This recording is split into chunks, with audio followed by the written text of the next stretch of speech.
Há uma mensagem que eu tenho sentido tanta intensidade em Deus de compartilhar, e esse encargo tem sempre me movido. E eu queria mesmo nessa noite compartilhar isso com vocês. Está mesmo muito forte em meu coração. Abra sua Bíblia, por favor, em Mateus capítulo 16.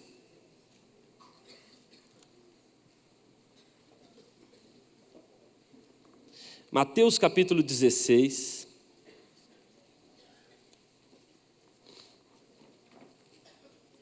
E depois nós vamos ler Juízes capítulo 7.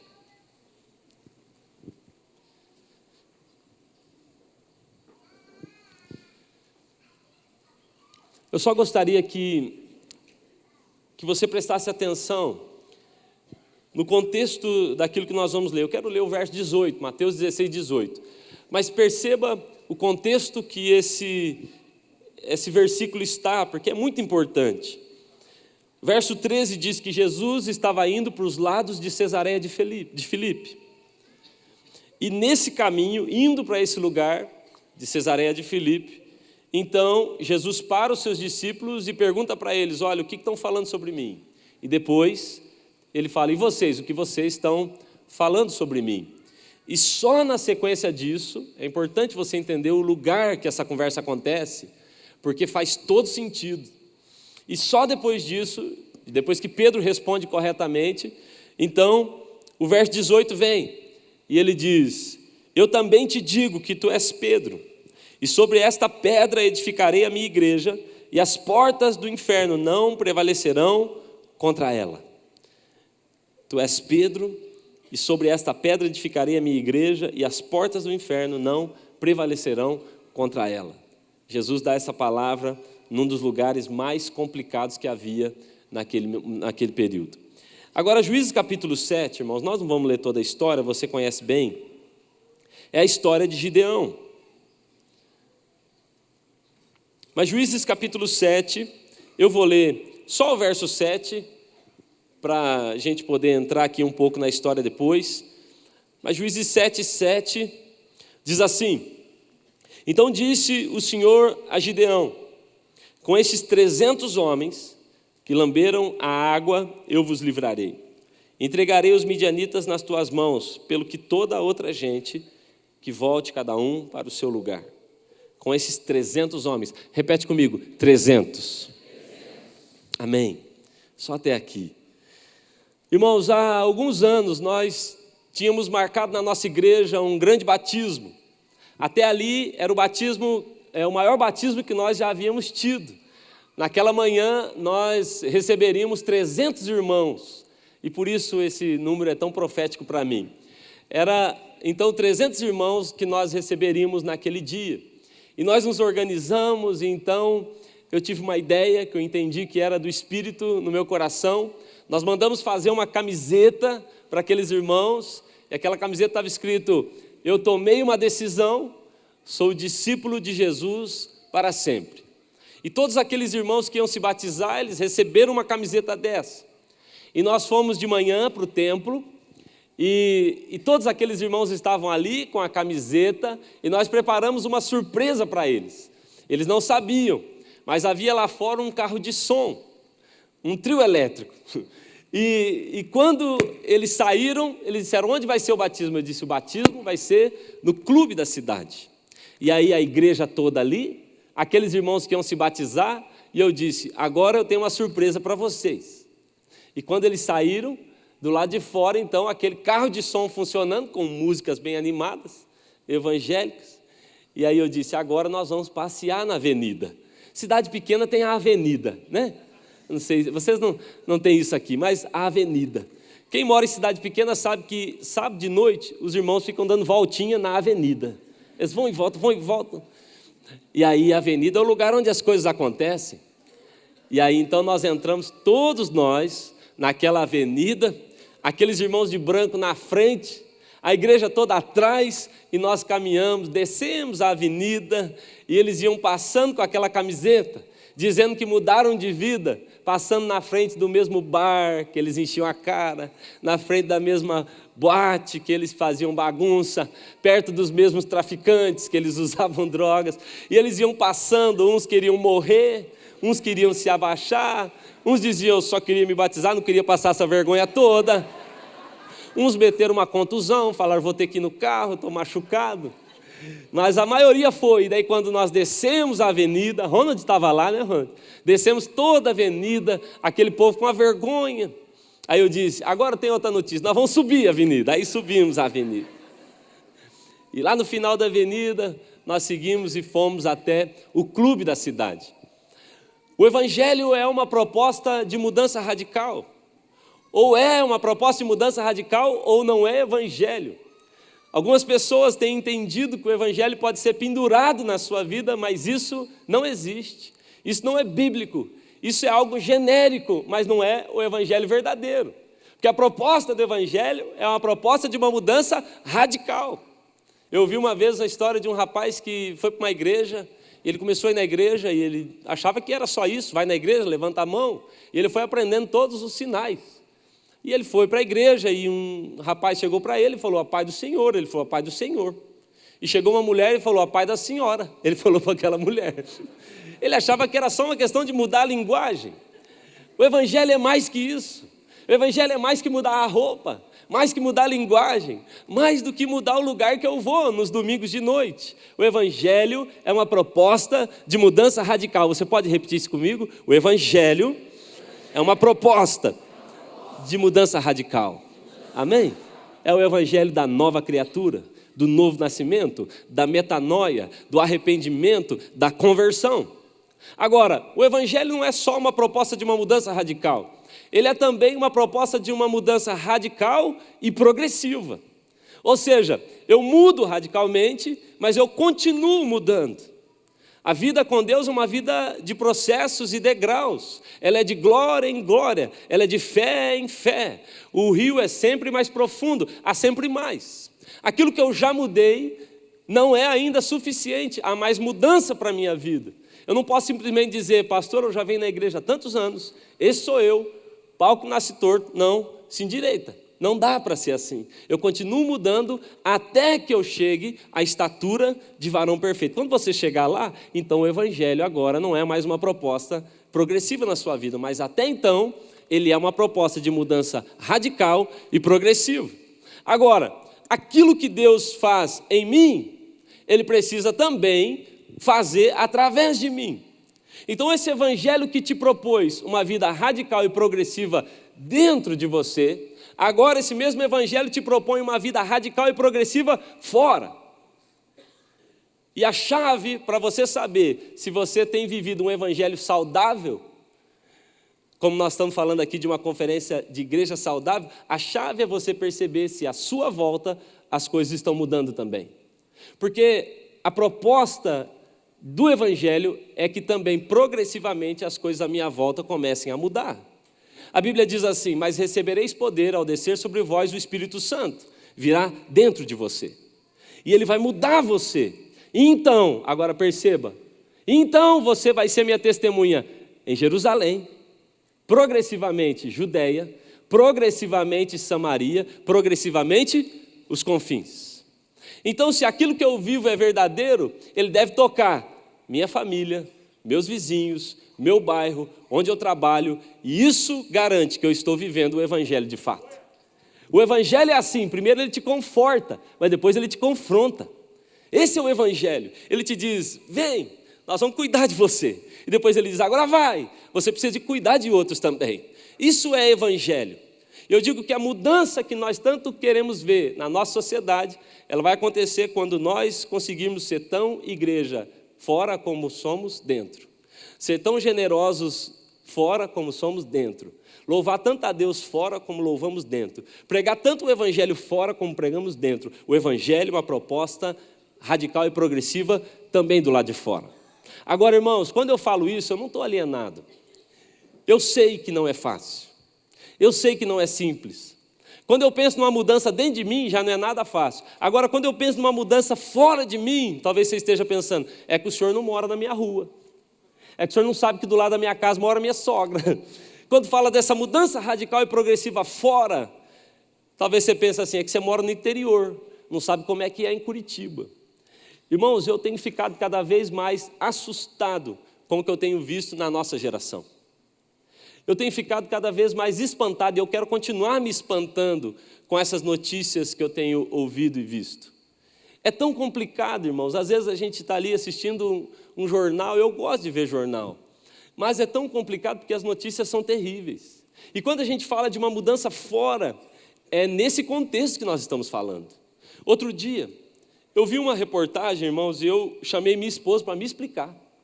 Eu falei, você tenta me explicar? Havia um rapaz, e ele não quis mais ser rapaz, então ele virou uma moça. Ele decidiu virar uma moça. E aí havia uma moça, e ela não quis mais ser moça, e ela virou um rapaz. E aí esse rapaz que não é mais rapaz, e a moça que não é mais moça, se encontraram, e resolveram namorar. Mas eles fizeram mais, eles resolveram se casar. E eles foram além, eles resolveram ter um filho.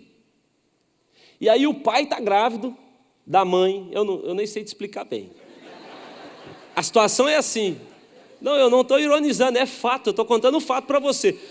A mãe, na verdade, é o pai, e o pai é que, entendeu? O pai que está grávido, porque é ele que tem o ventre.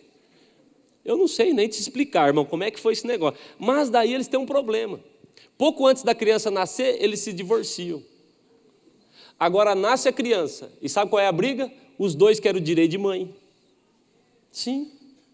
E a briga é essa, e esse é o contexto que eu estou assistindo, e eu estou pensando, meu Deus, esse é o ambiente que o meu filho está crescendo. Esse é o mundo. Irmãos, quando eu leio sobre tentativa de legalizar aborto, em alguns lugares já foi, eu fico assustado, porque é essa sociedade que o Senhor está chamando a igreja para atuar. É nesse ambiente, irmãos, não é fácil. Billy Graham disse, se Deus não fizer justiça nessa geração, Ele vai ser injusto com Sodoma e Gomorra. O ambiente que nós vivemos é muito complicado, muito deturpado. E ainda vocês que vivem em cidade grande veem mais isso do que eu. Eu tive segunda, terça-feira ministrando em São Paulo, e o pastor falou, você não sabe o que está virando São Paulo. Teve um rapaz que falou assim, eu acabei de chegar da Espanha, e ele falou, pastor, lá tem um rapaz que ele escolhe o gênero que ele quer ser. Agora é assim, você põe o gênero que você quiser. Um dia ele é homem, no outro dia ele não quer mais ser homem, ele é mulher. Mas ele também tem uma outra liberdade, ele pode escolher, hoje ele é um gato, e ele põe gênero gato, gênero cachorro, e ele muda porque ele quiser. Ele estava me contando essas coisas, eu falei, eu nem estou sabendo disso, lá no interior a gente fica longe disso ainda. Mas aí, irmãos, eu vejo essas situações, eu penso, como é que a igreja vai fazer? Eu vejo vocês aqui me olhando com esse olho arregalado, pensando, como nós vamos fazer? E aí nós temos um outro problema, o problema da comunicação. Porque nunca se viveu o que nós estamos vivendo, é um fenômeno.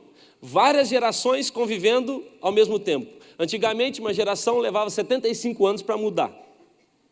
Depois passou a ser 25 anos. E depois, com a tecnologia, passou a ser 10 anos. Então nós temos ao mesmo tempo, e aqui nesse salão nós temos a geração X, Y e a geração Alfa. Descobri que o meu filho é da geração Alfa. É a geração que não sabe o que é vida sem tecnologia.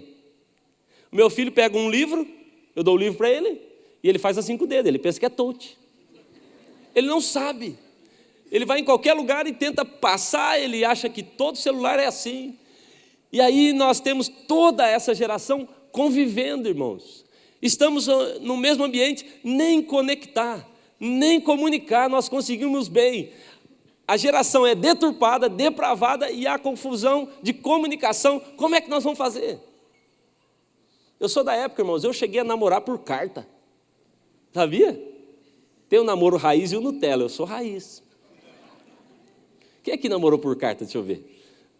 Irmão, você sabe que o melhor da carta não era o que estava escrito, era o cheiro. Não é verdade? Vinha um perfume nela. Na minha época, a gente esperava até meia-noite para entrar na internet, que era mais barato.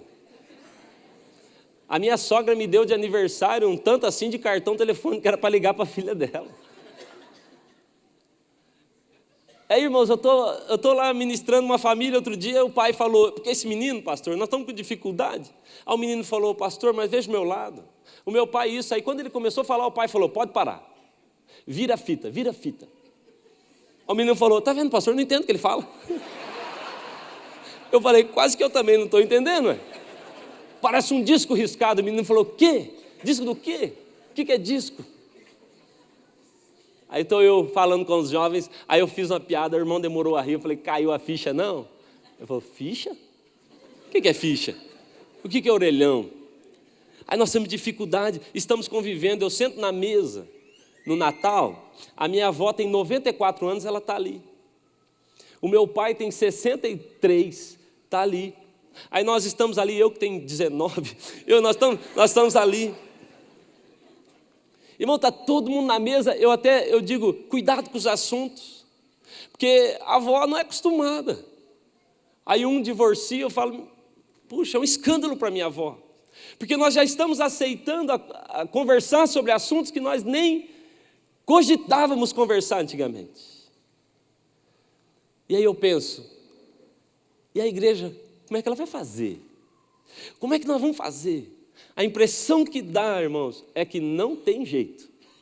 A impressão que dá é que essa é uma guerra que nós já perdemos. Fale para quem está do seu lado, Jesus tem uma ideia. Jesus tem uma ideia, irmão. E a ideia dele, para tocar essa geração, é a igreja. Não há nada mais poderoso nesse mundo que a igreja do Senhor Jesus. A igreja saudável, a igreja dirigida por Ele, a igreja que tem Ele por cabeça. Não há nada mais poderoso nesse mundo. Então Jesus um dia chama os seus discípulos, e eu creio que Ele queria dar uma mensagem, deixar uma mensagem para nós, aqui em 2019. Então Jesus pega os seus discípulos e diz, hoje nós vamos para o inferno. Como assim? Nós vamos visitar Cesareia de Filipe. Os discípulos falam, aquele lugar não é lugar de crente, pastor. Aquele lugar só canta funk, pastor. O DJ está ali. Aquele lugar não podemos ir. Porque Cesareia de Filipe era conhecido como o lugar mais místico, mais endemoniado daquela época. A porta do inferno era mesmo um lugar onde haviam vários altares. Existe esse lugar até hoje lá. Ela fica aos pés de um monte. Então Jesus diz, nós vamos para lá. Os discípulos têm medo daquele lugar. Eles dizem, é lá, nós não podemos ir. E Jesus fala, eu preciso deixar uma mensagem para uma geração. E aí eles vão até lá, é interessante que no caminho Jesus para e diz, vocês têm certeza de quem eu sou, né? Porque para entrar nesses lugares você precisa saber quem eu sou. Você tem que ter muita intimidade comigo. Aí eles entram lá.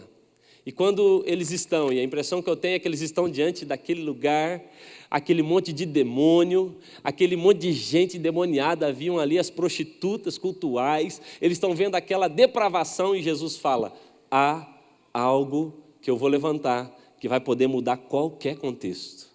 E ele diz, as portas do inferno, nada poderá prevalecer contra a igreja. Agora, irmãos, essa é a primeira vez que Jesus usa a expressão igreja. Se você olhar o Evangelho, você não vai ver Jesus usando essa expressão.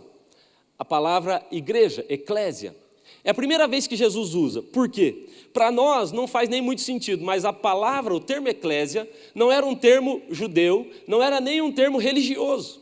Ele era, na verdade, um termo romano. Quando Jesus diz isso, para os discípulos faz sentido. Para nós, não faz tanto sentido. A gente pensa igreja isso aqui. Mas Jesus está dizendo assim, olha, eu vou levantar uma igreja. Quando um rei, ele conquistava um território, ele tinha então 2 trabalhos. O primeiro trabalho era o de conquistar, e o segundo trabalho era o de colonizar. Então ele conquista Curitiba, ele vence o seu inimigo, mas agora ele tem que colonizar. Agora ele precisa tornar aquele ambiente parecido com aquilo que ele quer. Então, ele envia para esse lugar um homem chamado apóstolo, que também não é um termo judaico e nem evangélico. Ele é primeiro e antes de tudo um termo romano. Apóstolo é o enviado. O apóstolo era alguém que era enviado pelo rei para chegar naquele lugar que foi conquistado e mudar completamente a cultura, a ponto daquele lugar se parecer tanto com o lugar que o rei vive, que quando o rei viesse visitar, o rei se sentisse em casa. Você está entendendo? Então ele levanta um apóstolo, mas o apóstolo não ia sozinho, e aqui está o segredo. O apóstolo não ia sozinho. O apóstolo se levantava, o rei dizia, vá para lá, mude o contexto, mude a cultura, porque eu vou visitar aquele lugar. Quantos acham que ele vai voltar? Aleluia! Ele vem. E ele diz, então, prepara o ambiente para mim. E o apóstolo vem. E então, o apóstolo dizia, eu vou levantar a minha equipe. Esse apóstolo chamava uma equipe de 300 homens. Aqueles homens eram homens influentes na sociedade. E ele vinha para aquele novo lugar com um grupo de 300 homens que se infiltraria na sociedade. Alguns iriam para a área da legislação, outros para a área da engenharia, eles mudariam os valores, as moedas, a linguagem, a arquitetura, eles mudavam tudo, mas esses homens, esses 300 homens, a missão deles era se infiltrar na sociedade e mudar a cultura de dentro para fora. Agora vem o segredo. Sabe qual era o nome dado a esses 300 homens que iam com o apóstolo? O nome era Eclésia. Quando Jesus diz, as portas do inferno não podem resistir à igreja, Jesus não está falando da igreja templo. Jesus não está falando da igreja denominação. Ele está dizendo, eu posso mudar qualquer cultura, se houver um grupo disposto a se infiltrar na sociedade. Ele diz, Jesus está falando, eu sou o enviado. Ele é o grande apóstolo. Ele é o verdadeiro apóstolo. Ele diz, eu vou e vocês vão comigo e nós vamos nos infiltrar. Sabe, irmãos, nós temos cada zeladora infiltrada nas escolas. Elas estão infiltradas ali perto delas o povo não fala palavrão, eles não contam piada besteirenta. Nós temos cada mecânico infiltrado, e aí eles fazem direito, eles não cobram a mais, eles são corretos, e nós conseguimos mudar a cultura de uma cidade, nós conseguimos mudar porque a igreja, ela é igreja fora. Sabe, para mim, pastor, a saúde de uma igreja está muito ligada ao propósito dela. Nós somos criados para isso, para tocar a sociedade, para mudar a cultura de uma sociedade. Nós somos igreja. O apóstolo já veio e ele está dizendo, vamos comigo, vamos tocar essa cultura, vamos mudar esse ambiente. Agora, toda vez que eu falo de 300, pastor, porque esse era o número da eclésia, o número daqueles que iam, quando eu falo de 300, eu não posso falar de 300 sem falar de Gideão. É ou não é verdade? Gideão, para mim, profeticamente, foi aquele que mudou uma realidade com 300 homens. Então, eu quero junto com você olhar aqui para a história de Gideão e pensar em algumas marcas, rapidamente, e algumas marcas que aquela igreja tinha, que eu considero uma igreja saudável, que nós também precisamos ter como igreja. A primeira marca da igreja de Gideão é que aquela igreja é uma igreja que fazia muito mais com muito menos. Repete comigo, muito mais com muito menos. Irmãos, aparentemente, nós estamos perdendo. Porque se eu penso na imensidão de Curitiba, e eu penso nesse número de pessoas, o número que nós temos aqui é muito menor do número que nós temos lá fora. É ou não é? Para travar uma guerra, irmão, parece que nós vamos perder. Essa é a sensação. Gideão tem 32 mil homens no seu exército. E Deus fala para ele, o número é demais. Eu fico imaginando Deus falando assim, ô Gideão, o número não está certo. E se eu sou Gideão, eu ia dizer, claro que não. Levanta mais uns 300 mil homens aí para a minha equipe. E Deus fala, não, eu vou diminuir, amigo. Você não entendeu? Manda esse recado lá para a igreja. Eu imagino Gideão vindo na igreja, pastor, com aquele recado. Ele fala assim, gente, eu sei que aqui não tem ninguém assim, mas eu vou dar o recado que Deus mandou. Nossa igreja é uma boa igreja, nós não temos problema não. Se tiver algum frouxo, alguém meio medroso, não deve ter. Mas se tiver, pode sair. E aí, irmão, 22 mil homens levantam e saem. Eu não sei, irmão. Se eu estou no meio daquele grupo, pastor, eu falo que se eu fosse um dos medrosos, eu não ia ficar de pé não, pastor. Levanta quem é medroso e sai, eu ia ficar bem quietinho sentado. E depois, a hora que fosse a hora da oferta, eu ia embora.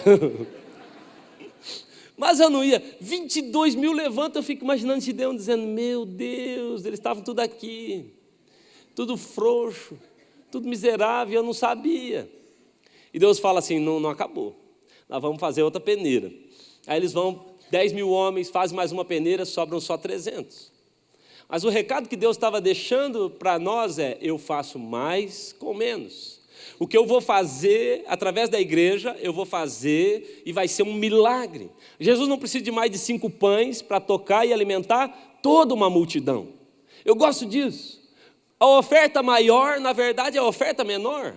A viúva que deu menos, na verdade, é que deu mais. Ele faz mais com menos. Você está entendendo isso? Toda vez que a gente fala de uma grande obra, quando a gente diz uma cidade a ser tocada, milhares de pessoas, e aqui em Curitiba nós falamos até de milhões, a região metropolitana, pelo menos, tudo, nós falamos em milhões. Quando a gente fala isso, a tendência que a gente tem, toda vez que a gente fala de uma grande obra, é de desprezar as pequenas partes dessa grande obra.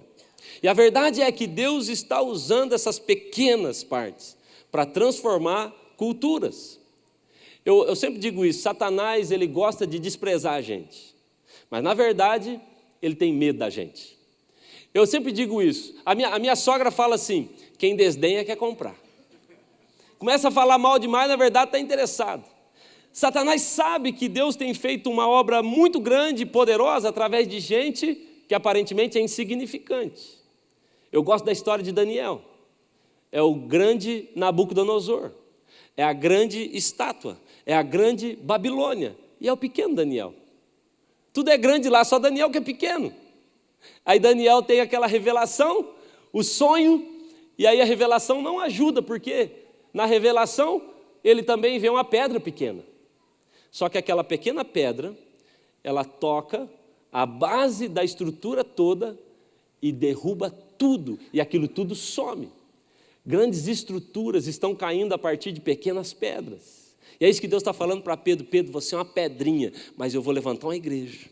Eu vou juntar um monte de pedrinha, um monte de gente pequena, simples, mas eu vou tocar nessa cultura. Nós precisamos entender isso, porque Satanás nos despreza. Ele diz: você não é nada, você não é ninguém. O que é que você pode fazer numa geração tão depravada assim? E Deus está dizendo: eu faço mais com menos. Quem aqui é líder de célula? Deixa eu ver. Líder de célula. Como é o nome da irmã? Josicleia? Rosicleia. Ô, irmã, que dia é a sua célula? Quarta-feira, que horas? Às 20 horas. A irmã Rosicleia, ela tem célula quarta-feira, 20 horas. Aí a irmã Rosicleia, ela acorda quarta-feira de manhã e ela manda um recado, porque agora é assim, né? A gente que é líder de célula, então a gente já levanta cedo, a primeira coisa que a gente faz, já manda uma mensagem no nosso grupo de WhatsApp, não é verdade? Aí ela manda lá: meninas, hoje tem célula.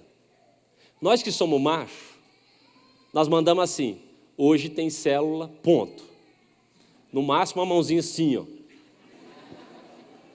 Agora as meninas não, elas mandam: hoje tem célula, queridas. Florzinha, beijinho, boquinha de coração, olhinho de coração, e manda tudo aqueles emojis todos. Aí ela recebe de volta passarinho, borboleta, confirmando que vão na célula. Aí a irmã Rosicléia está toda animada. Ela preparou a sala dela, está tudo organizado. Tem lanche na sua célula? Ah, então essa célula é boa. Ela preparou o lanchinho, está tudo ali, irmãos. E aí, 20 horas a sua célula? E a irmã está ali, ela já orou, ela já jejuou, ela se preparou, ela está com aquele frio na barriga gostoso que a gente tem, de quando vai ter célula, e aí ela está se preparando. 7 horas ela está ali, orando, ungindo aquelas banquinhas, aqueles lugares. 7h30, 8 horas, irmã, ela está falando: agora as meninas vão chegar. Abre a porta da casa, fica esperando, 8h15, 8h30, 9 horas, não vem ninguém. Vem ninguém. Quando dá 9h30, o esposo entra na sala e fala aquela frase terrível: vai vir ninguém, não? A Rosicléia está tão desanimada, irmão. E aí, 9h30, 10 horas, ela trabalhou o dia inteiro. Ela tem que acordar cedo no outro dia. Ela olha para aquilo lá e pensa: eu me preparei, o que está acontecendo? Eu não sou uma boa líder. Quando dá 10 horas, ela toca a campainha da casa dela. 10 horas, ela olha no portão, tem uma irmã lá. Sabe que irmã que é? Aquela que só dá trabalho para a gente. Aquela irmã que vem só quando tem problema, que dorme a célula inteira e só quer falar, não quer ouvir ninguém. Aí ela vem, a irmã chega e fala: cheguei atrasada? Não, horário de verão, entra aí. Senta a irmã, ministra a irmã, ela ministra a célula para uma irmã. Aí ela acaba de ministrar aquela irmã, o pior acontece. Sabe o que é o pior? A irmã não vai embora. Os meninos estão querendo janta, o marido está nervoso. E a irmã fica. Meia-noite a Rosicléia chega e diz: quer dormir com a gente aí? Quer morar com nós? E a irmã vai embora. A irmã Rosicléia, ela está animada? O que ela está se sentindo? Ela passa uma mensagem para... Ela chega no culto aqui, vem numa conferência dessa, e nós falamos, nós vamos mudar o mundo. Ela, aleluia. Ela está animada.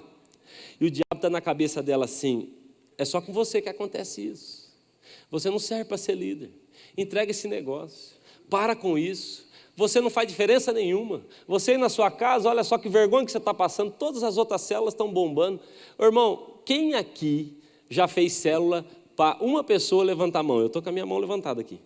Quem aqui já fez célula e não foi ninguém? E não falou nada para você, só não foram. Todo mundo passa por isso, irmão. Mas o diabo quer que você acredite que você não serve, que você não foi chamado para isso, que você é pequeno demais e que Deus não vai te usar. O que a irmã Rosicléia não sabe é que quando ela ministrava a célula para aquela uma pessoa que estava ali, o céu inteiro entrou com ela naquela sala. E que Deus aplaudia enquanto ela ministrava aquela única filha, porque para Deus uma alma é muito importante. Nós não temos noção do quanto é importante o nosso trabalho no Senhor. A saúde de uma igreja está em descobrir isso, em descobrir o seu propósito, o seu caminho, não largar ele, entender para o que é que eu fui chamado. Nosso Deus é o Deus que faz muito mais com muito menos. Eu tenho visto tanto Deus fazer isso, irmãos, através de gente que você nem imaginava, e Deus está fazendo coisas lindas. Eu sempre brinco lá na nossa igreja, eu falo, quem aqui sabe o que é um platinado de carro? Deixa eu ver, alguém sabe aqui? Platinado de carro? Alguns irmãos raiz vão saber, né? Platinado. Qual que é o tamanho de um platinado, irmão? É desse tamanhozinho. Quem já ouviu falar do carvãozinho da distribuição? Deixa eu ver. Tem uns irmãos aí que sabem. Tem que ter andado de Foucault de Brasília, não é? Que tamanho que é o carvãozinho, irmão? Não dá nem para... Agora, quando aquela peça pequenininha trava, o carro inteiro trava. Você não dá valor para ela, até que ela para. Não é verdade? Eu digo que muitos de nós precisamos entender o nosso valor dentro do corpo. Quão importante nós somos dentro do corpo. E como é importante que a gente continue funcionando dentro do corpo, fazendo o nosso papel, servindo, do nosso tamanho, do nosso jeito. Talvez você nunca seja honrado como você merece. Talvez você nunca receba uma oportunidade como você gostaria. Mas o Senhor te honra, o Senhor te vê, e ali no seu pequeno trabalho o Senhor está fazendo muito mais com muito menos. Uma vez um homem chegou numa construção grande, tinham 3 pedreiros fazendo a mesma coisa. E ele perguntou para o primeiro pedreiro, o que você está fazendo? E o pedreiro estava assentando tijolos. Ele falou, eu estou assentando tijolos. E ele perguntou para o segundo pedreiro, o que você está fazendo? Ele falou, eu estou fazendo uma parede. E ele perguntou para o terceiro pedreiro, o que você está fazendo? E ele falou, eu. Os 3 colocavam tijolos. E ele falou, eu estou fazendo uma grande obra, apesar de só estar colocando um tijolo aqui. Amém? Deus está nos levantando para fazer muito mais com muito menos. Ele vai pegar aquilo que você faz e vai multiplicar. E a sua influência vai crescer. E Deus vai tocar essa geração através do corpo dele. Amém? Faça a sua parte em nome de Jesus. Outra coisa que eu aprendo com a igreja dos 300, é que essa é uma igreja que aprendeu a improvisar. Eu gosto disso, pastor. Era uma igreja que improvisa. Eu preciso pedir perdão para Gideão publicamente. Eu falei tão mal dele uma vez na minha vida. Eu dizia, esse cara era um medroso. Ele estava dentro de um lagar malhando trigo. E um dia Deus falou assim comigo, você já percebeu que não tinha mais ninguém para quem eu conversar, para quem eu falar? Está todo mundo escondido. A Bíblia fala que o povo todo está escondido nas covas e nas cavernas. Só tem um cara fazendo alguma coisa, que se chama Gideão. E ele está, inclusive, improvisando, porque lagar não é lugar de se malhar trigo. Lagar é o lugar do vinho. Ele está improvisando, ele está dizendo, já que não tem outro ambiente, eu vou fazer aqui mesmo. Eu vou dar o meu jeito, eu vou improvisar. E eu tenho dito isso, a igreja saudável, a igreja dos 300, é uma igreja que, ao invés de dar uma desculpa, ela dá um jeito, pastor. Ela faz. Porque há tantas desculpas que a gente pode dar para o Senhor, para não viver o Evangelho, para não fazer aquilo que Ele está nos chamando. Eu sempre digo isso, as pessoas vêm justificar para mim. Pastor, olha, é por isso que eu não vou, é por isso que eu não faço, e elas querem me convencer. E eu digo, irmão, o seu argumento é bom para mim, tudo bem, você é uma pessoa correta, eu acredito em você. A questão não é a força do seu argumento, a questão é que eu tenho um argumento muito melhor que o seu. Que Jesus não parou, que Jesus não desistiu, que Jesus improvisou naquela cruz, porque não era para ele, era para você. Então qualquer desculpa que você me dê, não vai ser suficiente para aquilo que eu tenho para te falar. Eu tenho visto, irmãos, eu sou honrado por ser pastor de uma igreja que improvisa. Nós damos um jeito. Aquele povo é demais. Ô irmão, nós temos uma igreja, eu vou fazer agora... Até eles me chamaram, eu falei, como é que é isso? Nós inauguramos a igreja há 1 ano e 3 meses. E agora, dia 3 de agosto, eles me chamaram para a inauguração. Eu falei, eu já inaugurei. Não, mas agora é reinauguração, porque já mudamos de lugar. Não cabe mais. Essa igreja começou com um rapaz dizendo, eu amo essa cidade, eu não sei porquê. E esse rapaz começou a ir para aquele lugar. Ele não tinha uma casa para ir, nada. E ele começou a fazer um trabalho numa árvore na praça da cidade. E ele sentava na praça da cidade, ele, a esposa e os 2 filhos. Convidava o pessoal do comércio e dizia, nós vamos pregar o evangelho ali de baixo. E eles ministravam aquelas pessoas, então uma pessoa se converte, outra. E aí quando chovia eles iam para debaixo de uma marquise na rodoviária. E aí começou a juntar muita gente na rodoviária e o guarda disse, aqui vocês não podem ficar. E eles voltaram para a praça. E foram debaixo daquela árvore, até um dia que disseram, pastor, a gente não tem mais condição. Nós somos uma igreja. Eu fui lá ver aquele povo que... Eles tinham tanta desculpa para me dar, irmão. Eles podiam dizer, se a igreja não pode pagar por um templo, por um som, se nós não temos uma equipe de louvor, nós não vamos plantar uma igreja. Eles podiam, e seriam bons argumentos. Mas eles disseram, sabe o que nós vamos fazer? Nós vamos improvisar. Nós vamos dar um jeito. E hoje, muitas pessoas estão sendo tocadas naquela cidade, porque um casal, irmão, cheio, com a agenda cheia, com muita atividade, resolveu dar um jeito ao invés de dar uma desculpa. Alguns dias uma moça me procurou e falou, pastor, eu estou plantando uma igreja na cidade tal. Eu falei, meu Deus, onde fica essa cidade? E aí ela falou, é lá, é interior. E aí um dia ela veio e me disse assim, essa semana nós não tínhamos uma casa para fazer a escola de líderes. Ela já levou o povo para o encontro e agora está fazendo escola de líderes. Ela falou, tem 4 discípulas lá, pastor. Nós não tínhamos nenhuma casa, a mãe ficou brava, fechou. E aí eu pensando, puxa, ela vai reclamar. Ela falou, sabe o que eu fiz? Eu arrumei o meu carro, liguei o ar-condicionado e dei a aula dentro do meu carro. Aí essa irmã, ela é divorciada já há muitos anos, ela não era convertida quando ela se casou a primeira vez. E aí ela encontra um homem que aceita ser pastor com ela naquela cidade.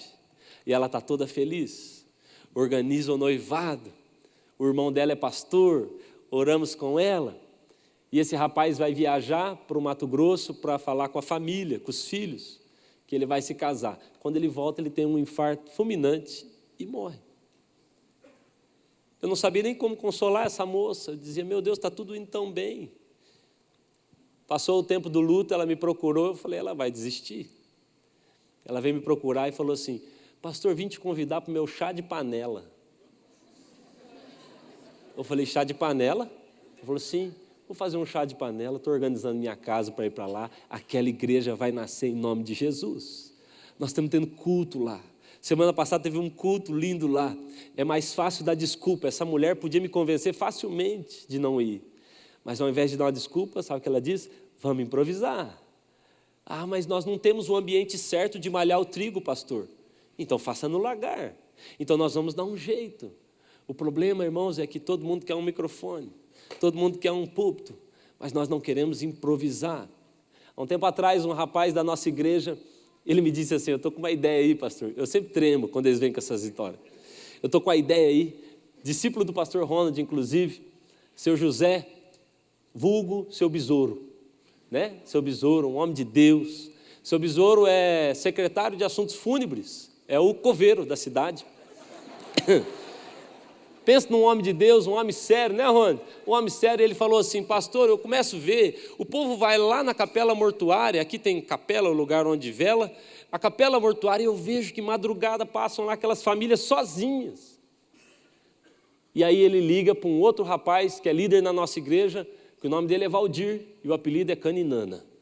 Ele ligou para o Caninana, todo mundo tem apelido lá. Aí o besouro e o Caninana estão conversando.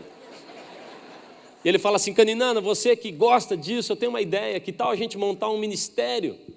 E na nossa igreja qualquer um pode montar qualquer ministério, desde que não dê prejuízo para a igreja. E eu falo, se acabar, acaba e nem me conta também, pode seguir. E aí ele falou, estou pensando em montar um ministério para ajudar o pessoal em luto. O ministério se chama Em Luta. Sim.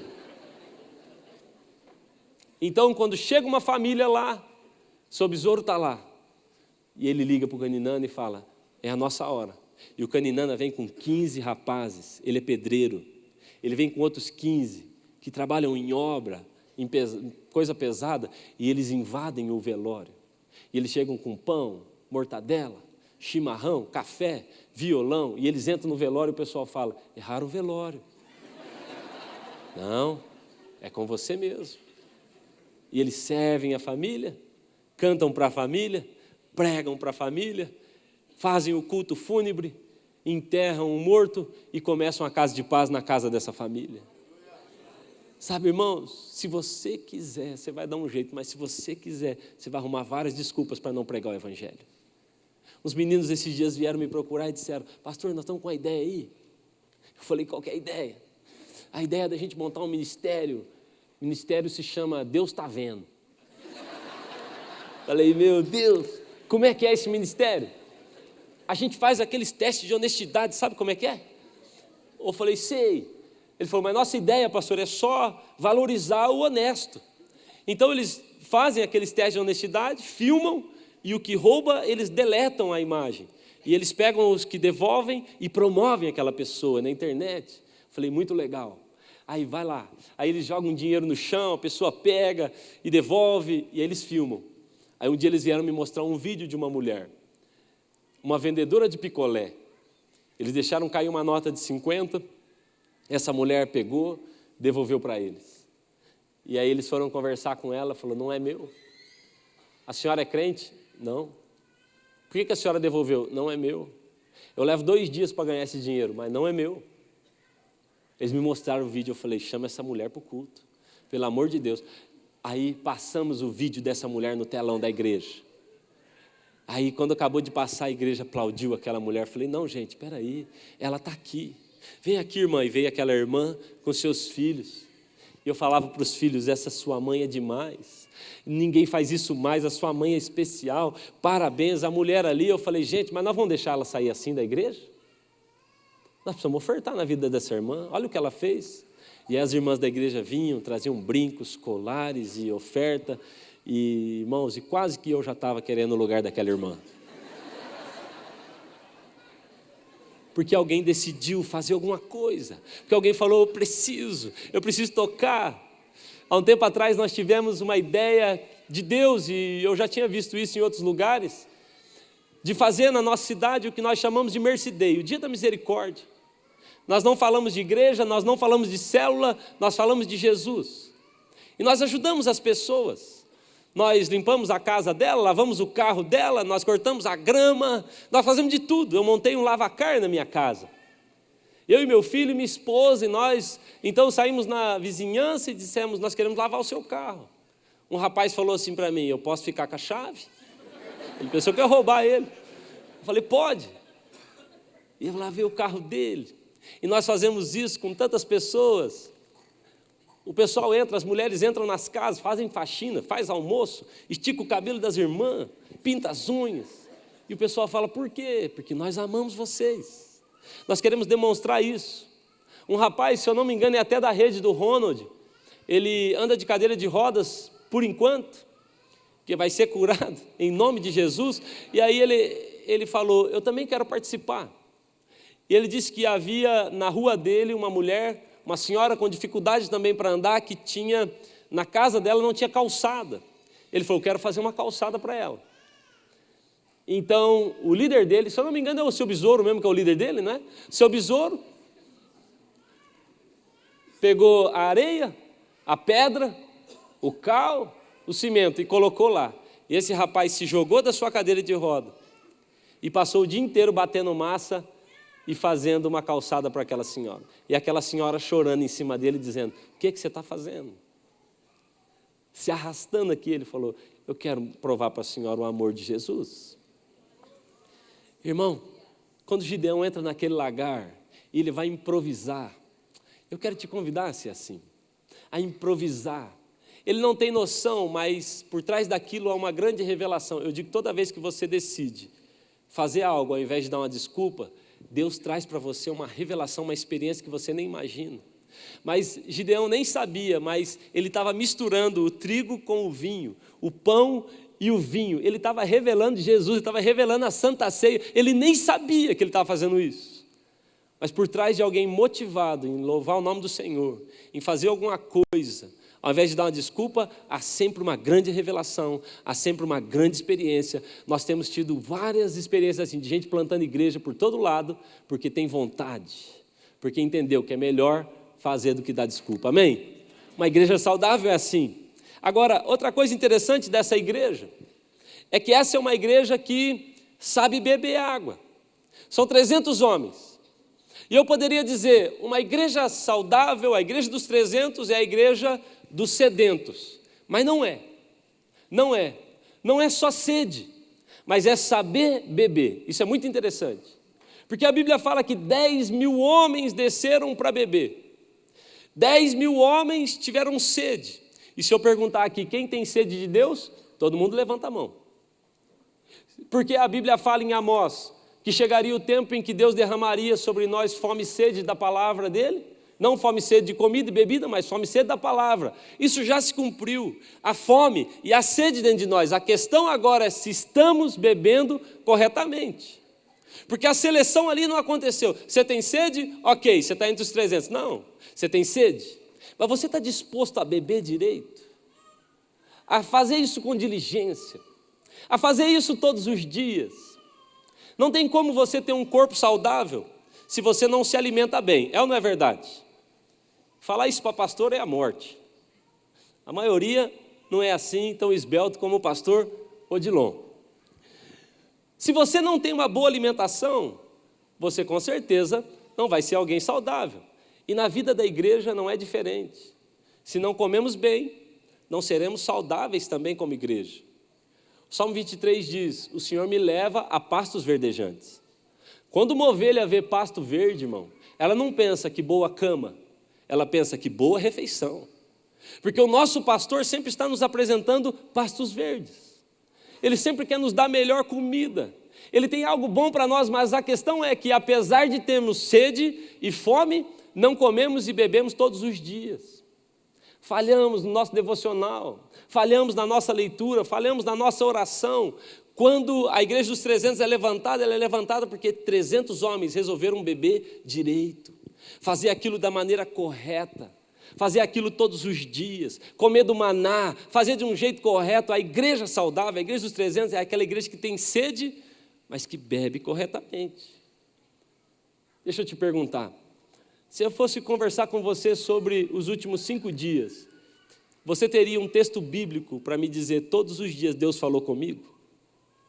Todos os dias eu fui para o lugar da oração secreta. Todos os dias eu estive lá com Ele, ouvindo as coisas secretas do meu Senhor. A maioria não conseguiria responder isso. Mas se há um segredo para a igreja ser saudável, é esse, ela come bem. Jeremias disse, achadas as tuas palavras, logo as comi, e elas me foram gozo e alegria no meu espírito. Jesus disse, nem só de pão vive o homem, mas de toda a palavra que procede da minha boca, da boca de Deus. Comer bem faz parte, é característica da igreja dos 300, amém? Se queremos ser uma igreja saudável, se alimentar bem, se alimentar corretamente, faz parte das nossas marcas. Outra coisa muito importante, eu quero terminar com essa, a igreja dos 300. A igreja saudável é também a igreja do sobrenatural. E eu quero terminar com isso. Irmãos, quando aqueles homens vencem, quando aqueles homens terminam aquela batalha, é interessante como ela termina. Eles não lutam com as suas próprias forças. Como é que eles vencem o inimigo? Como é que eles vencem e mudam aquela história? A Bíblia diz, com esses 300 homens, eu vencerei, eu romperei. Eles mudam um contexto, mas de uma maneira muito engraçada até. Eles não lutam com espadas, eles gritam, quebram os seus cântaros, eles acendem tochas. Ou seja, não é uma guerra que eles vencem no braço, é uma guerra que eles vencem no sobrenatural. Eu penso que é tempo da igreja explicar menos a Bíblia e viver mais ela. Eu penso que é tempo da gente apresentar o evangelho de poder para essa geração. Eu penso, irmãos, que é hora da gente se mover mais no sobrenatural e ver o Senhor se movendo através de nós de maneira sobrenatural. Eu sinceramente, irmãos, estou um pouco cansado de ouvir tantas explicações sobre a igreja e poucas manifestações do que é ser igreja. Existem uns meninos lá na nossa igreja, e uns dias eles chegaram para mim e disseram, nós estamos com uma ideia aí, aquilo que eu já disse para vocês. E eu falei, que ideia é essa? Estamos pensando em começar um ministério aí na igreja, pastor. Eu falei, é mesmo? Que ministério é? Ele falou, o nome do ministério é Chapados. E aí eu falei, e o que vocês fazem? E eles disseram, a gente chapa. Falei, como é que é isso aí? Ele falou, pastor, a gente vai para a sala de oração e a gente dá uma chapada ali em Jesus e depois a gente sai para mover no sobrenatural na rua. Um dia um deles arrumou uma confusão, porque tinha um velório, mas não era o caninana nem o besouro, e ele foi no velório, e aí a pessoa que estava conduzindo, ele falou, alguém quer falar alguma coisa? Ele levantou a mão. O que você quer falar? Ele falou, espírito de morte, sai, levanta, morto, levanta, levanta. Aí o cara empurrou ele, chamaram a polícia. Aí vieram me falar, pastor, você tem que dar um jeito nisso, esse menino está ficando louco. Aí o menino veio falar comigo, meio chateado. Eu falei, quantos anos você tem? Ele falou, 16. Eu falei, não dá nada, pode continuar. Fala para ninguém. Eu prefiro lidar com os loucos igual você do que lidar com quem não faz nada, irmão. Eu prefiro lidar com alguém que acredita no sobrenatural, apesar de não fazer do modo certo, do que com alguém que não faz nada. Aí eles trabalham também com a ideia, não sei se vocês já ouviram falar do caça ao tesouro. Eles vão para o lugar da oração, se chama caça ao tesouro. E ali eles esperam Deus descrever uma pessoa. Então quando cada um deles tem uma pessoa descrita por Deus, camisa verde, calça azul, sapato tal, a situação é essa.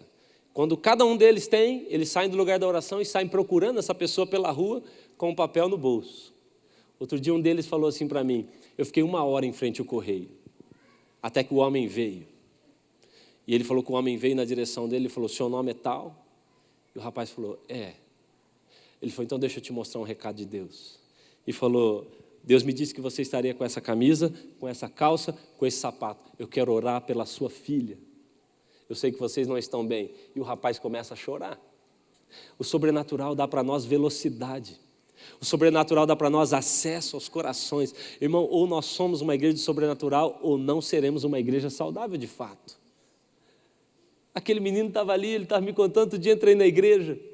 E aí ele falou, pastor, deixa eu te apresentar esse. Aí ele me apresentou um rapaz. Eu falei, tudo bem? Ele falou, tudo bem. Primeira vez que eu estou na sua igreja, pastor. Eu falei, é mesmo? E ele falou assim, eu estava na fila do baile, estava muito louco já.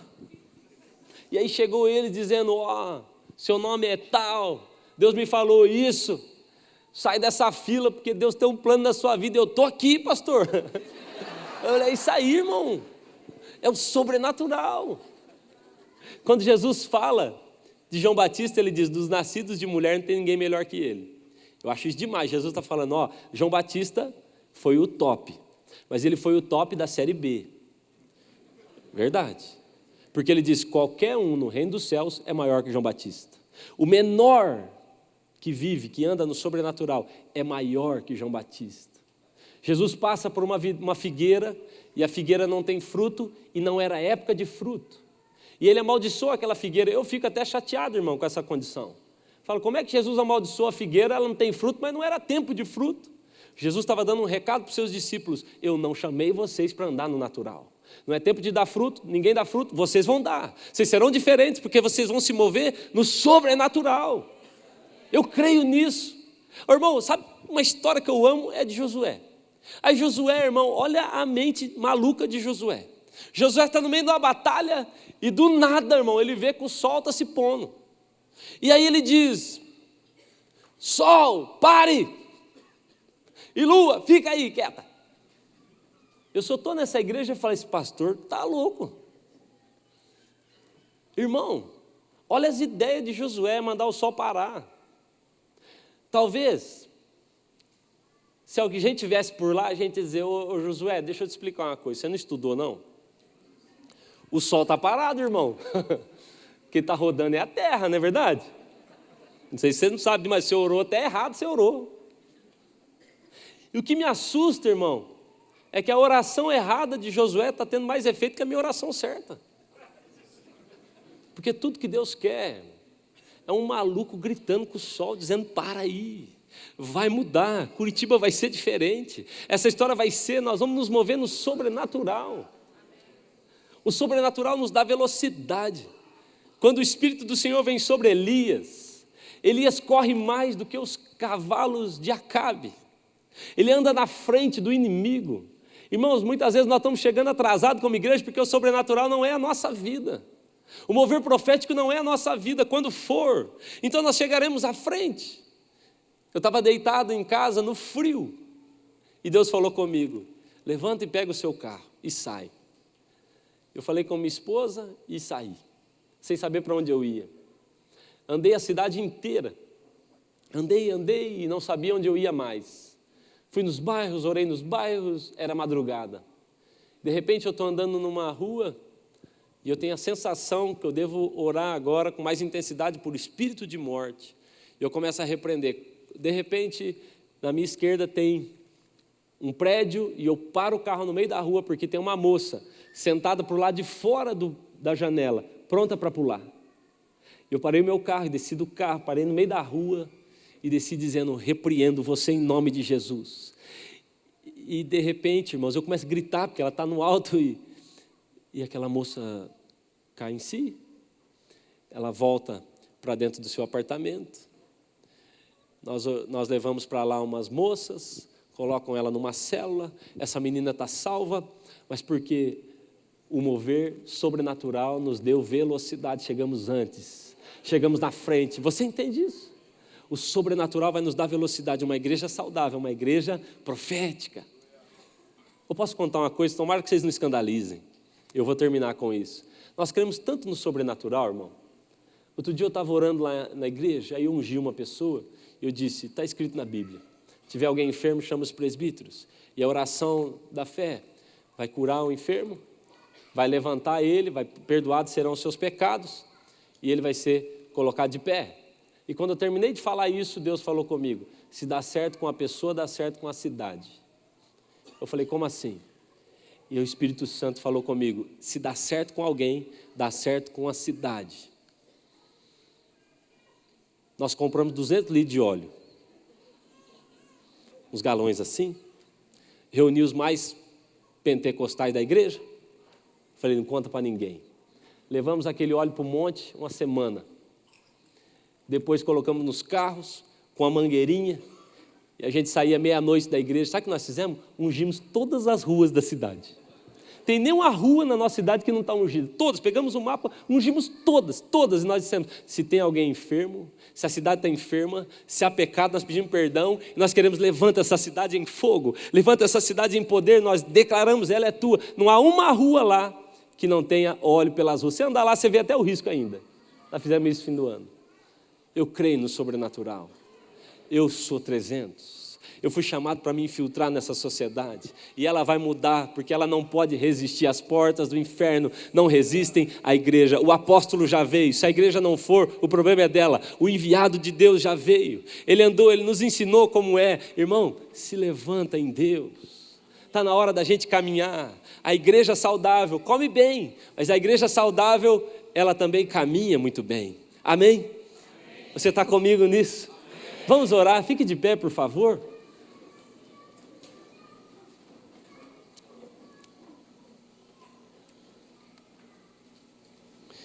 Eu quero orar por você.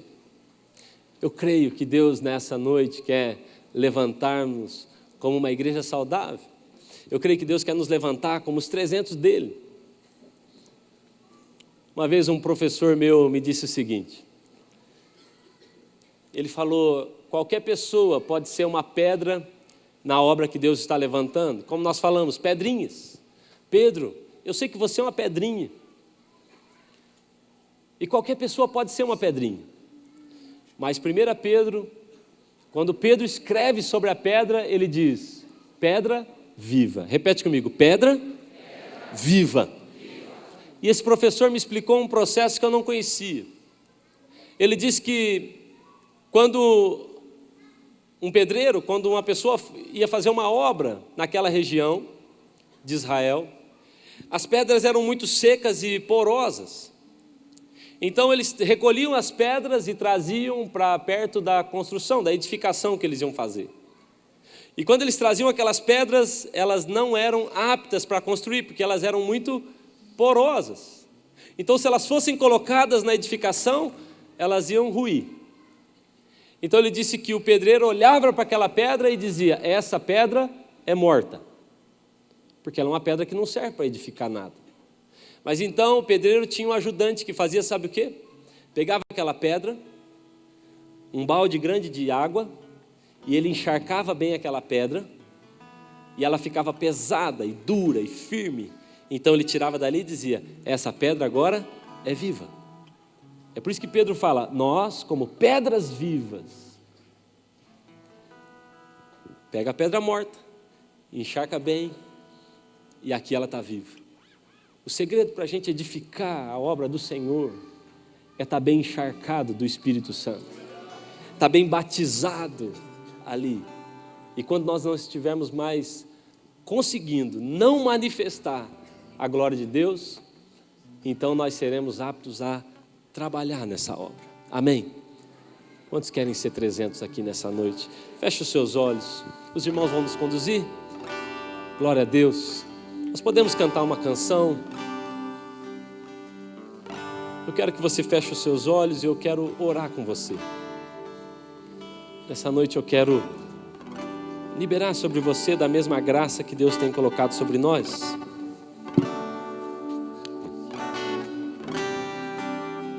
Feche os seus olhos, coloque a sua mão para cima assim, como quem vai receber. Pai, em nome de Jesus, eu oro pela sua igreja, o seu povo, seus filhos, filhas. Estamos aqui como igreja, igreja do Senhor, igreja que foi chamada para caminhar com saúde. Senhor, nos coloca mais uma vez no centro da sua vontade, nos alinha, nos coloca no eixo. Espírito Santo, toma-nos, Espírito Santo, nos encharca em nome de Jesus. Toma-nos, governa em nome de Jesus. Senhor, da mesma graça, eu reconheço que tudo é sua graça. É o Senhor quem faz, é o Senhor quem tem, é o Senhor quem pode. Da graça que temos recebido do Senhor, para plantar igrejas, para multiplicar líderes, da graça que o Senhor tem nos dado, para caminhar em ousadia, no profético, de maneira simples e apaixonada. Essa mesma graça eu oro para que venha sobre a vida dos meus irmãos aqui em nome de Jesus. Do depósito que o Senhor tem feito sobre nós, eu oro, libera sobre meus irmãos, libera sobre essa igreja, nos levanta como a sua igreja, que as pessoas olhem para nós e te vejam, que elas te vejam em nome de Jesus.